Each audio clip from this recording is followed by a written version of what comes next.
뉴스 플러스 시작합니다. 이 중국발 딥시크 쇼크는 미국 빅테크가 주도하는 인공지능 생태계에 새로운 균열이 생길 수도 있다는 희망을 우리에게 던져줬습니다. 이 한미일 동맹도 좋고 이 반도체를 많이 파는 것도 중요하지만 우리도 우리만의 인공지능 생태계를 갖는 것도 중요합니다. 자, 우연인지 필연인지 우리나라 유일의 독자 주권 인공지능을 만드는 네이버가 이 변화의 조짐을 보이고 있습니다. 이혜진 네이버 창업자가 7년 만에 이사회에 복귀합니다. 기대가 커지고 있습니다. 취재 기자와 자세히 들여다보겠습니다. 산업부 홍원표 기자 나왔습니다. 홍 기자, 저한테는 아직도 이혜진 의장이라는 직함이 익숙한데 벌써 7년 만에 복귀입니다. 어떤 의미로 해석하면 되겠습니까? 네, 일단 이혜진 네이버 창업자가 다음 달 주주총회에서 이사회 의장으로 복귀할 것으로 보입니다. 이 창업자가 이 네이버의 글로벌 사업에 집중하겠다면서 이사회를 나온 지 7년 만인데요. 현재는 글로벌 투자 책임자를 맡고 있는데 이사회에 복귀해서 보다 공격적인 경영을 할 것으로 전망이 됩니다. 전 세계가 지금 AI 경쟁을 넘어서 전쟁을 벌이고 있는 만큼 더 이상 뒤처질 수 없다는 절박함이 좀 작용한 것으로 보입니다. 창업자가 직접 진두지휘를 해서 AI 전쟁에 참전하겠다는 의지를 보여준 것으로 해석이 됩니다. 또 다른 한편으로는 회사 내부를 다지기 위한 행보다 이런 분석도 있는데요. 네이버 내부에서는 지금 IT 회사가 아니라 금융회사로 바뀌는 게 아니냐 이런 좀 불만의 목소리가 높은 것으로 전해지고 있는데 또 80년대생인 최수연 대표이사를 비롯해서 조직이 상당히 젊어지면서 좀 이사회를 안정적으로 이끌어줄 사람이 필요하다 이런 해석도 나오고 있습니다. 네. 또 공정거래위원회에서 이혜진 창업자를 계속해서 총수로 지정하고 있는 점도 복귀에 영향을 준 것으로 보입니다. 네, 많은 사람들이 이혜진 창업자의 복귀를 인공지능 사업과 연관 짓는 건 그가 그동안 독자적인 국내 인공지능 개발의 중요성을 강조해 왔기 때문일 겁니다. 이미 경쟁자인 카카오는 자체 AI 개발에 실패하고 미국 오픈 AI를 선택한 상황입니다. 그렇다면 이혜진 창업자의 복귀가 네이버에 어떤 변화를 가져오게 될까요? 네, 일단 네이버는 AI 주권을 목표로 자체 AI를 개발하고 있습니다. 미국이나 중국 등 AI 빅테크 기업의 시장을 잠식당하기 전에 국가대표 AI를 만들자는 이유에서인데요. 이에 지난 2021년에는 자체 기술로 개발한 거대 언어 모델인 이 하이퍼클로바를 출시를 했었고 또 2023년에는 업그레이드 버전인 하이퍼클로바 X도 내놨습니다. 챗 GPT나 딥시크와는 달리 한국어나 또 우리나라 문화가 좀 반영된 토종 소버린 AI를 키워서 이 빅테크의 공세에 대응하겠다는 전략인데 네. 이미 1조 원 가까운 돈을 들여서 춘천과 세종에 데이터 센터도 만들 만큼 사업이 상당 부분 진척이 됐습니다. 하지만 앞서 말씀하신 것처럼 카카오나 KT 등 국내 회사들도 자체 AI를 개발하려다가 이 빅테크 기업과 결국은 손을 잡는 방식으로 전략을 바꿨는데요. 결국 네이버가 돈을 아무리 쏟아붓는다고 해도 이 글로벌 빅테크의 어떤 천문학적인 투자 규모를 따라가지 못하는 것은 또 분명한 사실입니다. 이 때문에 창업자가 직접 등판해서 좀 체질 개선에 나선 것으로 보이는데 이런 기대감이 시장에 반영되면서 오늘 네이버의 주가도 52주 신고가를 경신했습니다. 네, 그래도 최근 중국 딥시크가 만든 보다 작고 효과적인 인공지능 모델은 네이버에도 적지 않은 시사점을 던졌을 겁니다. 이 미국의 글로벌 빅테크가 주도하는 인공지능 생태계에 네이버도 한번 해볼 수 있겠다. 이런 가능성을 타진해 봤을 텐데 좀 어떻게 평가하면 되겠습니까? 네, 일단 네이버의 자체 AI 개발은 글로벌 회사에 비해서는 상대적으로 뒤처지는 건 사실입니다. 네. 이 때문인지 경쟁사라고 볼 수 있는 카카오는 이제 어제 오픈 AI와 손을 잡고 AI 시장을 공략하기로 전략을 세웠는데요. 네이버는 현재까지는 자체 경쟁력을 키우겠다 이런 목표를 가지고 있는데 딥시크의 사례처럼 충분히 가능성은 있다는 분석이 나오고 있습니다. 일단 딥시크는 천문학적인 돈을 들이지 않고도 고도화된 성능을 입증했기 때문인데 실제로 이 딥시크의 모델인 R1 같은 경우는 오픈 소스로 공개가 됐습니다. 그래서 충분히 벤치마킹도 가능한 상황이고요.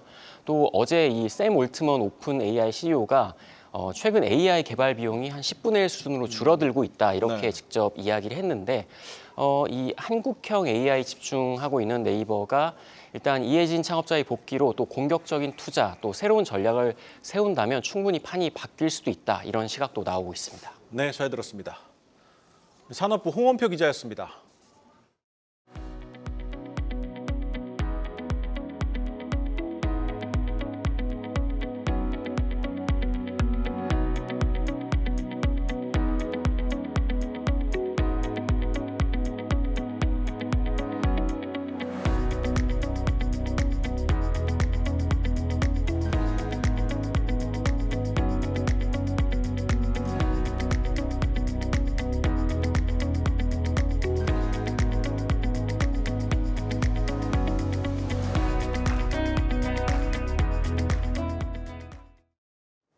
시장 이슈 살펴보는 박혜린의 마켓 톡톡 시간입니다. 오늘 우리 증시 미국과 중국이 관세 전쟁을 무마하기 위한 협상에 나설 것이란 기대감에 2,500선 위로 자리 잡았습니다. 어제 미국과 중국 간 관세 전쟁에 서막이 올랐죠. 당초 오늘 이어질 것으로 예상되던 트럼프 대통령과 시진핑 주석 간의 통화는 무산됐지만 양측이 대화를 통한 협상의 여지를 남긴 만큼 시장은 중국 측이 대미 관세 부과 시점으로 제시한 10일 이전에 양국 간 협상이 이뤄질 것으로 기대하고 있습니다. 이재용 회장의 사법 리스크가 해소된 삼성전자는 오늘도 상승세 이어갔습니다. 사법 리스크 족쇄를 푼 이재용 삼성전자 회장, 그간 해외 활동에 제약이 있었던 만큼 본격적인 글로벌 행보가 예상되는데요. 한국경제TV 취재 결과 이 회장은 첫 해외 출장지로 중동을 택한 것으로 확인됐습니다. 재계 관계자에 따르면 이달 이 회장이 아랍에미리트 아부다비 방문을 위해 출국할 예정이라며 앞으로 적극적인 해외 경영 행보가 예상된다라고 밝혔습니다. 아랍에미리트는 이 회장이 지난 2022년 10월 회장직에 오른 뒤 찾은 첫 출장지이자 1심 재판에서 무죄를 선고받은 다음 날 향한 곳입니다. 이렇게 이재용 회장은 중동 지역을 기회로 가득 찬 보고라고 표현을 하며 그간 공을 들여온 데다가 특히 UAE는 중동 공략의 핵심 거점으로 꼽히죠. 이번 출장을 통해 이 회장이 UAE와 6G 등 차세대 통신망, IT 신사업, 반도체 관련 협력에 나설 가능성이 높은 것으로 전해집니다. 10년간의 사법 족쇄를 푼 이 회장, 오픈 AI, 소프트뱅크와의 협력을 논의한 데 이어 중동으로까지 글로벌 보폭을 넓히며 뉴 삼성에 닻을 올렸습니다. 올해 IPO 시장 첫 대여였던 LG CNS 코스피 입성 첫날 공모가보다 10% 가까이 하락을 하며 장을 마쳤습니다. 어제 우려했듯 높은 구주 매출과 의무 보유 확약 기업의 비중이 높지 않다는 점, 오버행 가능성이 투심에 영향을 준 것으로 풀이됩니다. 이로써 올해 상장한 새네 기주 중 단 한 곳 빼고 모두 공모가를 밑돌면서 IPO를 앞둔 기업들의 우려도 커지고 있습니다. LG CNS 상장에 이어 다음 주에는 IST, 동방 메디컬, 오름 테라퓨틱이 증시 입성을 앞두고 있습니다. 지금까지 마켓 톡톡입니다.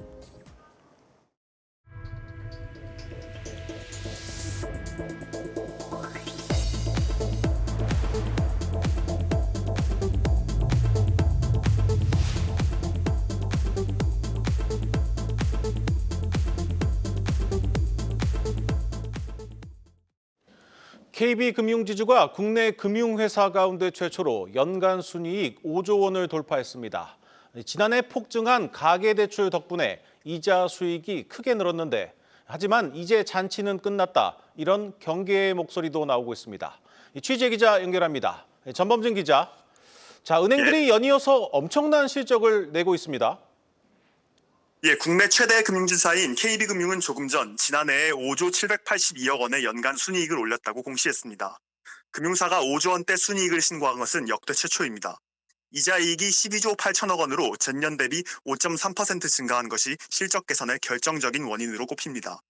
KB금융보다 하루 먼저 실적을 알린 하나금융도 지난해에 3조 7천억 원으로 지주체제 전환 이후 최고 실적을 신고했습니다. 아직 실적을 공시하지 않은 신한과 우리금융을 포함해 4대 지주는 지난해에 총 16조 8,200억 원의 순이익을 올렸을 것으로 추정됩니다. 지난해에 수도권 부동산 시장이 살아나자 은행들은 가계대출을 집계 후 최대치인 41조 원어치 늘렸고 이는 고스란히 이자 이익으로 이어졌습니다. 다만 올해는 분위기가 다릅니다. 지난 2년 동안 금융주의 실적 잔치를 이끈 그 가계대출이 지난달 10개월 만에 감소세로 진입했습니다. 핵심 수익성 지표인 순이자 마진도 올해 시장금리 하락과 함께 떨어질 것으로 예상되는 상황입니다. 제조업체로 치면 핵심 상품의 매출과 마진율이 동시에 하락하고 있는 형국입니다. 총이익의 89%가 이자 이익에서 발생하는 은행들의 수익 다변화 전략이 절실한 시점입니다. 시장에선 이를 위해 정치권과 금융당국의 규제 완화가 필요하다고 호소합니다. 해외 진출부터 금융상품 판매까지 매년 규제가 강화될수록 은행의 실적이 금리에 따라 춤추는 현상이 심해지고 있기 때문입니다. 한국경제TV 전범진입니다. 날씨만큼이나 매서운 추위가 이 부동산 시장에 닥쳤습니다. 전국적으로 미분양 아파트 수가 약 11년 만에 최고치를 기록했습니다. 특히 대구, 경북 지역 그야말로 초토화 상황입니다. 불 꺼진 집이 속출하고 거래도 끊겼습니다. 업계는 충격요법 수준의 대책을 원하고 있지만 지금도 늦었다는 분석도 나오고 있습니다. 취재 기자와 자세히 들여다보겠습니다. 부동산부 방서우 기자 나왔습니다. 방 기자, 불과 우리가 이틀 전에 미분양 주택이 위험 수위다 이런 뉴스를 전해드렸는데 거기서 더 늘어난 겁니까? 네, 그렇습니다. 지금 국토교통부에 따르면 지난해 12월 기준 전국 미분양 주택은 7만 173가구로 집계됐습니다. 통상 위험 수위로 여겨지는 6만 가구를 훌쩍 웃도는 데다 약 반년 만에 다시 7만 가구까지 넘어선 겁니다. 지난 10년간 월간 기준으로 이 미분양이 7만 가구를 넘긴 적은 9번 정도에 불과합니다. 더 심각한 건 이 악성 미분양이라고 불리는 준공 후 미분양 증가세가 더 가파르다는 점입니다. 지난해 12월 이 준공 후 미분양은 2만 1,480가구로 지난 2014년 7월 이후 약 10년 반 만에 최대치를 기록했습니다. 지난해 미분양이 7만 가구를 넘겼을 때도 악성 미분양이 이렇게 2만 가구까지 늘어난 적은 없었기 때문에 건설업계를 둘러싼 위기감이 높아진 상황입니다. 네, 뭐 얼어 죽어도 신축 이런 말이 있을 정도로 이 신축 아파트 인기가 대단한데 어쩌다 이렇게 안 팔리는 지경까지 온 겁니까? 간단히 말해 너무 비싸기 때문입니다. 일단 최근 몇 년간 지속된 이제 원자재 가격 상승세가 이제 공사비를 끌어올렸고 따라서 이제 분양가도 급등했습니다. 기존 아파트보다 저렴한 가격에 새 아파트를 마련할 수 있다는 분양시장 경쟁력이 사라진 건데요.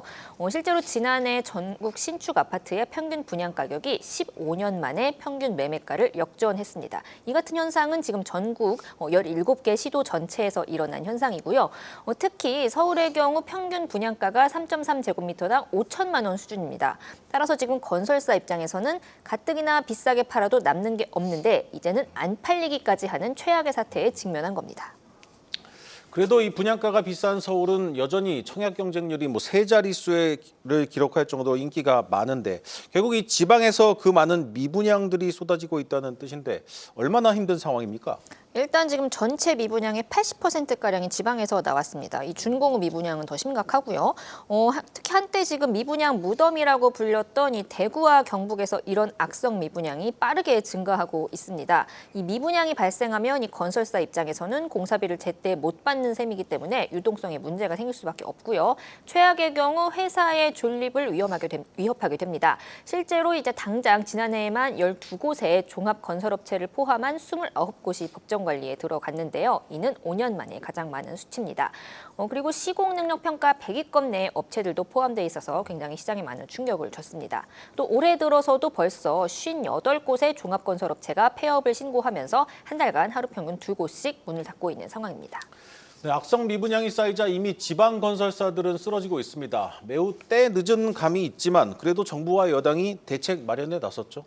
네, 그렇습니다. 최근 국민의힘이 이제 비수도권 미분양 주택 구입 시 DSR 대출 규제를 한시적으로 완화해달라고 지금 금융위원회와 국토교통부에 요청을 했고요. 네. 이 밖에 또 준공 후 미분양 주택 구입 시 주택 수에 포함하지 않고 또 이제 사업자가 지방 미분양 주택을 임대주택으로 활용하면 취득세를 50% 깎아주는 방안도 차질 없이 추진하겠다고 강조했습니다. 일단 이에 대해서 금융위는 대출 규제 완화에 대해서는 좀 신중히 고려해 나가겠다 이렇게 입장을 밝혔고요. 국토부는 이제 비수도권 미분양 주택을 매입해주는 리츠를 상반기 중 출시될 수 있도록 지원한다는 계획을 밝혔습니다. 다만 건설업계에서는 이미 좀 이제 이런 대책은 늦었다 이런 반응이 나오고 있고요. 더 강력한 조치가 필요하다고 목소리를 높이고 있습니다. 특히 이제 준공 후 미분양 주택 구입 시 1가구 1주택 특례를 유지하는 방안의 경우 이 준공 후가 아니라 준공 전 미분양까지 확대해야 하고 또 미분양 주택 취득 시 양도세를 아예 면제해주는 등 거의 금융위기 수준의 전향적인 대책이 필요하다는 지적입니다. 네, 지금까지 부동산 대책을 만들고 추진하겠다는 소식은 수도 없이 전해드린 것 같은데 정작 실제로 대책이 시행된다는 소식은 전해드리지 못한 것 같습니다. 이 정부가 제 역할을 하지 못하고 있는 상황인데 간만에 국회가 전향적으로 나서줬으면 하는 바람입니다. 지금까지 방서우 기자와 함께했습니다.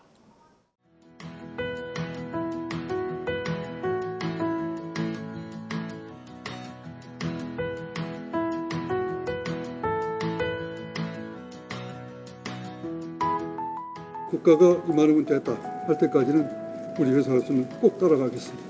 마중 물러서 나비 효과를 기대하고 있습니다. 타 기업들도 금모기 같은 거는 그런 현상이 있었습니다. 1,000만 원, 2천만 원 모으는 것도 사실 쉽지 않은 일인데 이렇게 1억 원 현금이 바로 지급되어서 로또 맞은 기분이고요.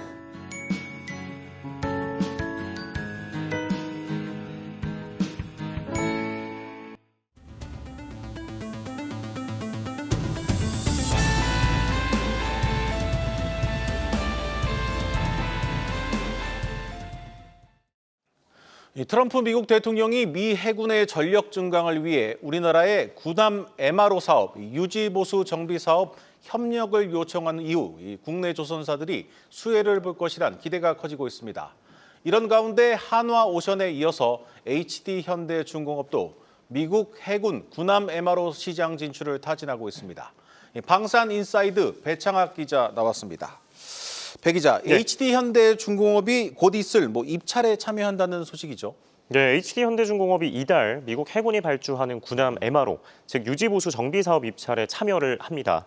결과는 오는 6월에서 8월 사이에 발표될 예정이고요. 네. HD현대중공업 고위 관계자는 입찰을 앞둔 사업의 함종은 비전투함인 군수지원함으로 사업 규모는 수백억 원대가 예상이 된다고 설명을 했습니다. 네. 이 계약금은 수백억 원대에 불과한데요.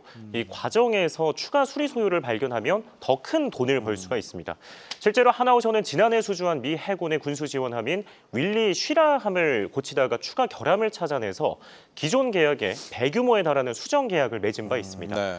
HD현대중공업이 미 해군 군함 MRO 시작을 공략하는 것은 이번이 처음인데요. 지난해에는 도크가 꽉 차서 입찰에 참여하지 못했지만 최근 여러 선박이 인도된 만큼 도크 운용 일정을 조율해서 사업에 참여한다는 계획입니다. 목표는 연내 최대 3척의 함정을 확보하는 것입니다. 미국은 올해 10척 안팎의 물량을 사업 공모 검토 중인 것으로 알려져 있습니다. 네, 미군 해군의 MRO 시장의 경우에서는 이 한화오션이 일찌감치 뛰어들어서 이제 사업을 확장하고 있는 상황인데 네. 이 후발 주자인 HD현대중공업의 전략은 무엇입니까? 네, 보시면요. 하나오션은 이제 지난해 미군의 필리조선소를 인수를 하면서 미 군함 사업 확대 기틀을 닦았고요. 실제로 국내 기업 중에 처음으로 미 해군 MRO 사업 2건을 수주하기도 했습니다. 네. 기술력을 입증한 만큼 올해는 5척 이상의 일감을 따낸다는 목표고, 반면 HD현대중공업은 미국과의 협상을 통해서 일회성이 아니라 연 단위의 작업 물량을 보장받아 사업의 지속 가능성을 높이기로 했습니다. 네. 미 해군이 어떤 시점에 또 어느 정도 규모로 사업을 발주할지 모르기 때문에 도크를 비워둔 채 마냥 기다리며 시간을 허비할 수 없기 때문인데요. 연단위 계약 체결 시 MRO용 전문 도크를 지정할 수 있고 또 기술진들의 전문성과 숙련도도 빠르게 향상이 돼서 신속하게 납기할 수 있다는 장점이 있습니다. MRO는 사업 특성상 반복 작업을 통해 기술진들의 작업이 익숙해지면 수익성은 손익분기점을 간신히 넘는 수준에서 마진율이 20% 이상으로 오르거든요. 네. 그래서 군함 수명 주기를 보면 또 함형별로 차이가 있지만 통상 30년에 달합니다. 그런데 창정비 주기는 10년마다 와야 되기 때문에 총 3번 이렇게 수리 수주를 할 수 있는 것이고요. 네. 그런데 또 창정비 업체를 바꾸는 일은 전무하기 때문에 한 번 수주를 하면은 30년치 일감을 따놨다고 해도 과언이 아닙니다. 네. HD현대중공업이 경쟁력 강화를 위해 가동을 중단했던 군산 조선소를 MRO 작업을 위해 재가동할 수 있다는 관측도 나오고 있습니다.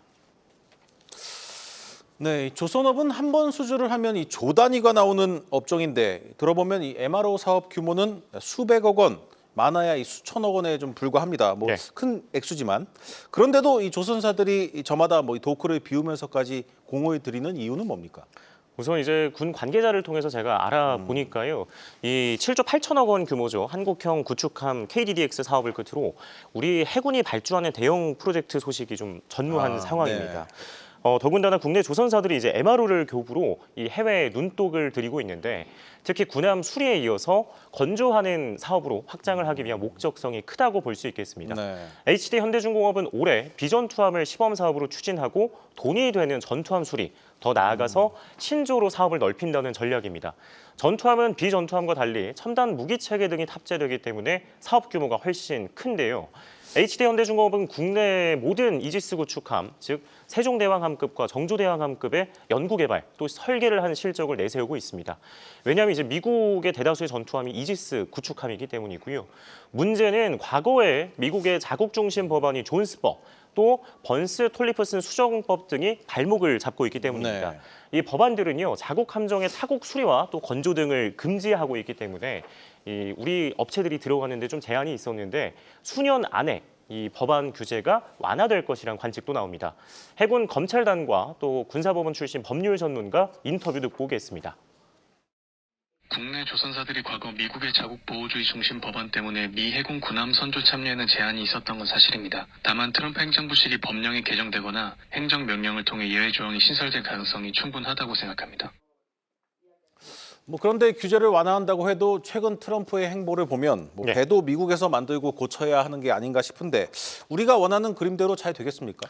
예, 일단 미국과 중국 간 해양 패권 경쟁이 이제 트럼프 집권에 따라서 고조가 되고 있습니다. 네. 이에 따라서 우리나라가 반사 이익을 누리고 있는데요. 이유는 트럼프 대통령이 취임과 동시에 전방위로 중국을 견제하고 있는데 특히 국방 안보 분야, 더군다나 이제 해군력 증강에 방점을 두고 있기 때문입니다.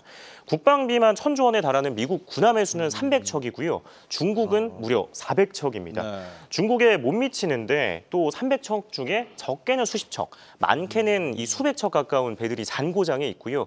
이래서 빨리 고쳐야 하는 상황인데 조선업이 쇠퇴를 해서 한국과 같은 동맹국들의 이 도움이 절실한 상황입니다.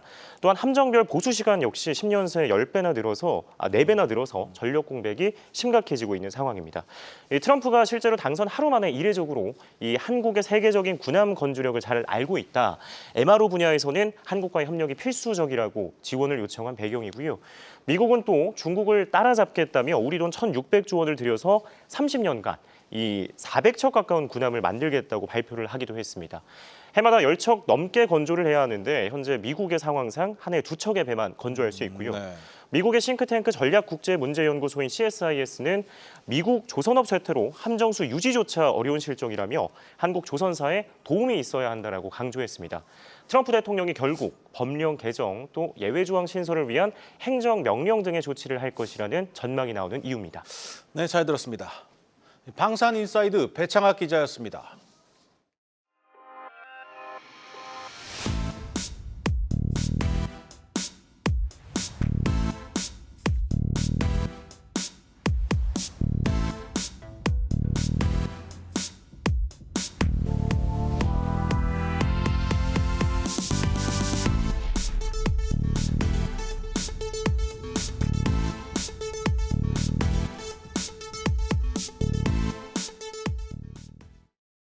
이 전라남도 고흥 앞바다에 국내 최대 규모의 해상풍력 단지가 조성됩니다. 이 프로젝트 규모가 7천억 원 정도로 예상이 되는데 이 발전기 공급사로는 이 두산 에너빌리티가 사실상 낙점됐습니다.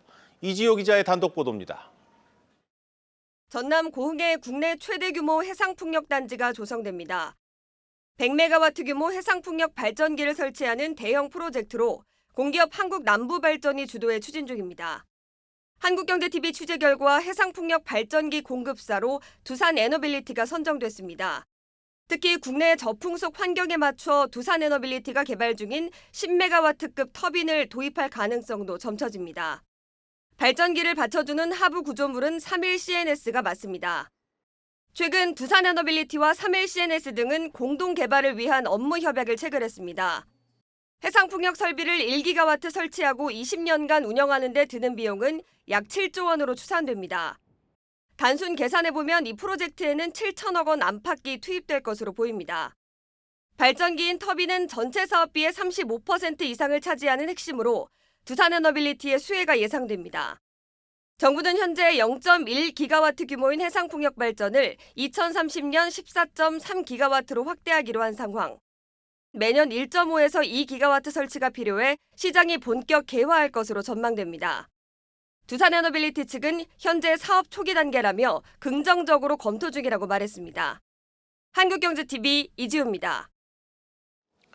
뉴스플러스 오늘 준비한 순서는 여기까지입니다. 함께해 주신 여러분 고맙습니다.